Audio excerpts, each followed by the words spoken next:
Hello there. I'm moving my face so I can see myself. It's December 4th. How are you?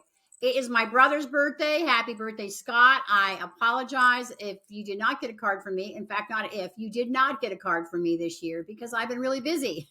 It's life just kind of took a turn. Normally, about 2 weeks before the beginning of the month, I get out my cute little celebrate folder that I got. I learned how to make this from Jennifer McGuire Inc. And it's really old. And when I saw it, it was old. But it has a tab for every month, and behind every month, let me find it. There's a little card and with a birthday date and the person. And so I do all of my month's cards at one time.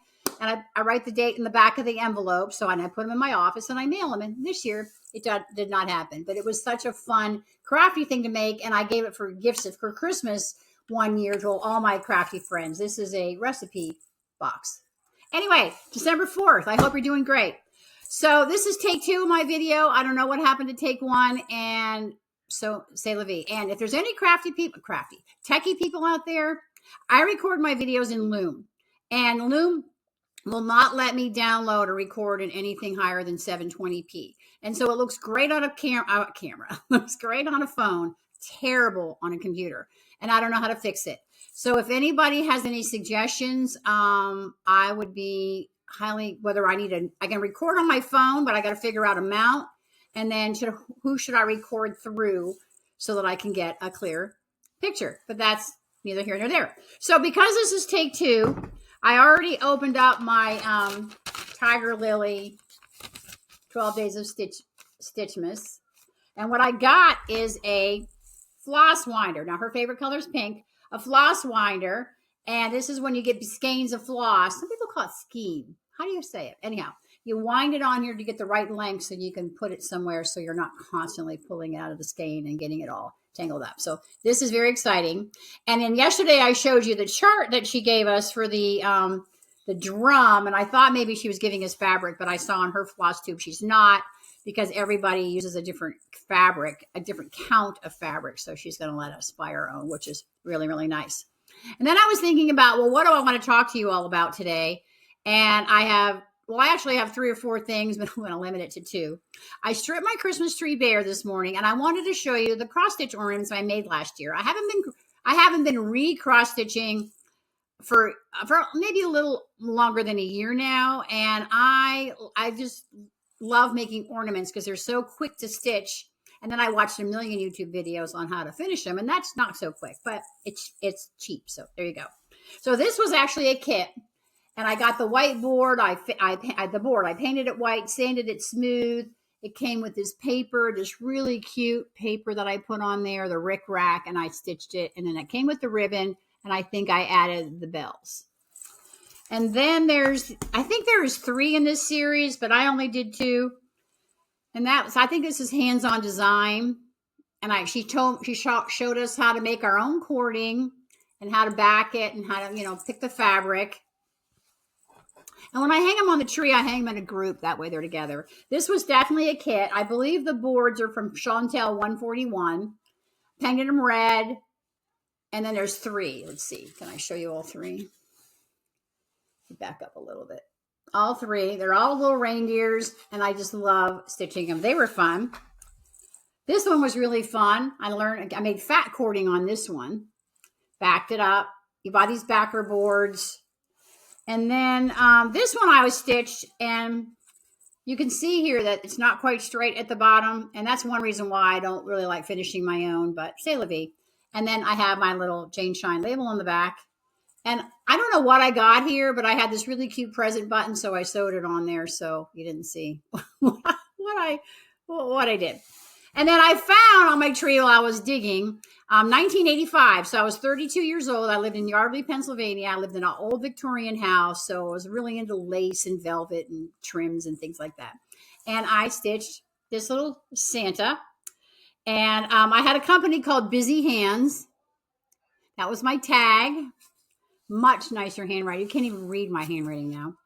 And it says, handcrafted by Jane Shine, 1985. And I think I sold these, and I probably sold it for $10. I just thought I'd share. I thought that was really fun. And then I wanted to show you one other little crafty thing for those of you who are here for crafts. I'm working on. Oh, what's interesting is I'm in my sock yarn bag, and my everything's wet. Huh, interesting. Okay, well, I got to work on that. I'm making a pair of socks. I'm not sure who they're going to be for. I just started them, and you can see there's some reds and greens and things like that in there, and so it'll be really fun. And if you hear something in the background, I picked my granddaughter up from school yesterday. It's Wednesday. I always pick her up on Wednesdays, and we come to my house. We do crafts. We eat, not too many snacks because I try to abide by what her mom wishes, and she also gets a little zonkers on too much sugar, so I don't want that either. So pick her up. We do crafts. We hang out, watch a movie, some TV, and then the morning we snuggle in bed. And then the morning we get up and do more crafts. Well, lately she's been having mom separation anxiety, so she didn't want me to pick her up. So I promised her I'd pick her up and take her home. So I did that. We went and did crafts. We cut out snowflakes out of paper, and then we went to see my husband at the hospital, and we hung the snowflakes on his window, which was really fun. And then I asked her, did she want to go home or did she want to go with me? But if she was going with me to my house, I wasn't taking her home till the morning, and she wanted to go with me. So we had PJ day, hot chocolate, lots and lots of snuggling. But I have to tell you that I woke up around 5:15 and my room was 55 degrees because I sleep with the windows open. My husband's going to hate it when he gets home. But anyhow, the first words out of her mouth were, what did she say? Your boobies are too big and they stick up out of your shirt and you need to get a new shirt. I'm like, what? Are you dreaming that? Like, what the heck is happening? It was so funny. I thought I would die laughing. So we got up, we finished working on our project, and I'm trying to figure out how to record this and then record other things. Well, it doesn't really matter. Husband update. He, doing really well, walking around, feeling strong. His systems are moving. I won't get into the details, but it's a good sign. I'm hoping he'll be home by Monday or Tuesday of next week. They are weaning him off the PCA pump because he definitely can't take that home, and moving him from morphine to oxycodone, which he doesn't take regularly anyhow. And we just need to get him home and healing, and it's all good. And then the other thing I wanted to talk to you about today is that somebody emailed me and asked me how I could afford all of my craft projects. And I want to let you know that this was not a second in the making. When I was in my 50s, I had a financial mental breakdown because we were broke. And if we were one paycheck away from disaster, we had no savings. If my husband had lost his job, it would have been terrible. And I had a sobbing fit. In fact, I'm going to write myself a note. I'm going to link that on my YouTube video. And I post these on YouTube. And then if you're on my newsletter, whatever, this video's on YouTube. I'm writing this down though, because I'm not going to remember the money link. I can tell you my story. I'm not going to tell you now. So anyhow, I paid attention to my money and I made a plan. I stuck to the plan. It was a map of my money. It was a map of my current use of money, my looking at my past use of money, my current use of money, and my future use of money. Not just 2 years, 3 years, 5 years down the line, but how did I want to live when I was retired? How did I want to live when my husband was retired? How did I want to live when I was 72 years old? What did I want to be doing when I was in my 70s or my 80s? Did I want to travel? What kind of house did I want? What kind of financial position did I want? And I made goals and I stuck to those goals. And you know what? Because I had this big picture and I had this dream and desire, it was really easy for me to cut back and make decisions and say no. In fact, for 2 or 3 years, we were on a cash budget, and that's a story for another day. And we did everything was cash. And at the end of the week, I was broke. I didn't have enough money to buy milk for kids for breakfast on Monday morning. They had to have dry cereal. And it was a fascinating journey. I learned about spending habits. I learned my impulse purchases, magazines at the checkout, and which I didn't need. I didn't read. I mean, why was I buying a decorating magazine when I couldn't even afford to buy any decorations? So maybe it was because I wanted to buy them and I would, whatever. That was way back before Instagram. And I think Pinterest was just starting. So that's how old I am.